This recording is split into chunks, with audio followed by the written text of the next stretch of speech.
नमस्कार। ऐसा भी कभी होता था के तहत स्वतंत्रता की आग में जलती हुई नारी, यह कहानी मैं आपको सुनाऊंगा। आप देखते रहिए। जेपी चैनल में आपका स्वागत है। मैं जेपी। ठंडी के दिन थे। हवा ठंडी होने के कारण बदन में कपकपाहट हो रही थी। मैंने अपने बदन पर स्वेटर और एक सर पर टोपी पहन रखी थी जिससे ठंडक से बचाव हो सके। घड़ी की सुई बता रही थी कि रात के 9 बज चुके थे। अब सोने का समय हो गया था। मेरे दोस्त अशोक ने आंगन से आवाज़ दिया तो मैं अपना बिछाना छोड़कर आंगन में आया। तभी कहा कि चलो टॉयलेट जाते हैं। देहाती गांव था तो डिब्बा लेकर खेतों में टॉयलेट जाते थे। हाथ के जैसे शौचालय नहीं थे। मैंने अपना चप्पल पहनकर तैयार हो गया। बाहर पूरा अंधेरा छा गया था। बस कभी कभी चंदा का दर्शन होता तो धुंधला सा उजाला दिखता था और चंदा बादल के अंदर जाता तो कुछ भी दिखता नहीं था। तो हम अपना अंदाज़ा कर करके चल रहे थे। हमारी बस्ती पार करते ही एक खेत था, उसमें हम आ गए। खेतों में फसल होने के कारण हम अंधेरों से धीरे धीरे आगे बढ़ रहे थे। हमें खेतों के उस पार जाना था। तभी उस घने अंधेरे में से कुछ आवाज़ें आ रही थी तो हम डर गए क्योंकि वक्त काफ़ी हो गया था। अंधेरों में कुछ भी दिखाई ही नहीं दे रहा था। इस वक्त यहाँ कौन हो सकता है, यह हम सोच रहे थे। कहीं यह शैतान तो नहीं है जो रात में निकलता हो। ऐसी बातें कर रहे थे। हम डर के मारे पसीने से लथपथ हो गए थे। जिस काम के लिए अंधेरा चीर कर आ गए थे वह भूल गए और उस आवाज़ की तरफ धीरे धीरे बढ़ने लगे। कभी चलते समय झाड़ियों की पत्तियां पैरों के नीचे आती तो चर ऐसा आवाज़ आता तो हम डर जाते थे। उस समय उल्लू की धुतकार भी सुनाई दे रही थी, तभी और घबराहट होती थी। और ऐसा लग रहा था कि डर के मारे हम जोर से चिल्लाए, पर ऐसा भी लग रहा था कि हम अगर चिल्लाए तो वो शैतान हमारी तरफ आ जाएगा। ऐसा मन में हमें महसूस हो रहा था। उस समय कुत्तों की भौंकने की आवाज़ भी सुन रहे थे। ऐसे माहौल में बहुत ही डरावना सा माहौल पैदा हुआ था।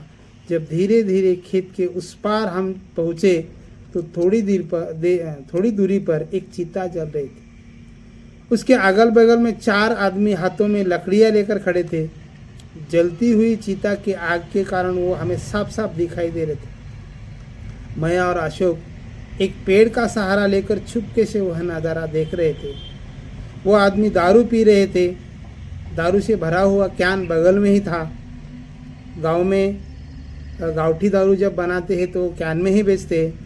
तो वह तभी चीता में से अचानक कोई बाहर आया और भागने लगा। वो चारों आदमी वो भागने वाले को पकड़कर चीता में ढकेलने लगे। ऐसा कई बार होने लगा। चीता में से बाहर आने वाली कोई औरत है ऐसा हमें महसूस हो रहा था क्योंकि उसका आवाज़ औरत की जैसा था। वह चीता से उछाल मारती तो ज़ोर से चिल्लाती थी, दर्द महसूस कर रही थी। वो 4 आदमी बार बार उस चीता में धकेलते थे। हमें यह भी लग रहा था कि वो औरत उन चारों को प्रार्थना कर रही थी, रहम की भीख मांग रही थी, पर वो मान नहीं रहे थे। उसको चीता में धकेल रहे थे। जैसे ही आग उस औरत को लगती वो ज़ोर से चिल्लाती, रोने लगती। शायद वह औरत उन चारों को जानती थी। उनका नाम लेकर भी विनती कर रही थी। हम दोनों यह देखकर सन्न रह गए थे। हमें लग रहा था कि ये 4 शैतान है और वो चुड़ैल है, इसलिए वो चुड़ैल को जला रहे हैं। हम डर के मारे पानी हो गए थे। ठंडी में भी हमें पसीना आ रहा था। हम इतने डरे हुए थे, थोड़ा सा भी आवाज़ चंगादड़ का होता तो भी कांप रहे थे। अगर उन चारों को हमारी मौजूदगी अगर महसूस हुई तो हम मारे जाएंगे, यह कल्पना भी मन में छल्ली कर रही थी। कुछ समय बाद चीता में से निकलने वाली औरत का आवाज़ शांत हो गया। बहुत समय से वो बाहर आई नहीं और उसकी चिल्लाहट भी बंद हो गई। लगता है वो चीता में विलीन हो गई। अब वो चारों एक साथ बैठ गए और बैठकर दारू पीने लगे, हंसते हंसते। अभी सब शांत हो गया था। हम दोनों वहाँ से घर जाने लगे। फिर से अंधेरों को चीरते चीरते घर तक पहुँच गए और माँ बाप को जगाकर वह सब कहानी बताने लगे। तो वो लोग हमें देखकर हंसने लगे। तो हमें गुस्सा सा आ रहा था। हम डरे हुए थे और यह हमें देखकर हंस रहे। यह सह नहीं पा रहे थे हम। तभी मेरी माँ बताने लगी कि अपने गांव का तोलाजी सेठ मर गया है। वह इतना अमीर है कि उसके पास कई 100 एकड़ ज़मीन है। गांव में बड़ा सा मकान है। धन दौलत मानो कि उसकी घर की दासी है। उसकी बीवी बहुत सुंदर थी।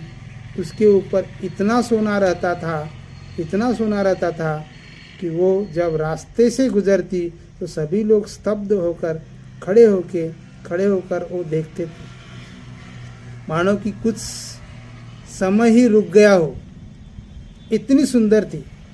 तभी तोलाजी सेठ की उम्र ही क्या थी, तकरीबन 30-35 साल। इतने कम उम्र में वो चल बसे।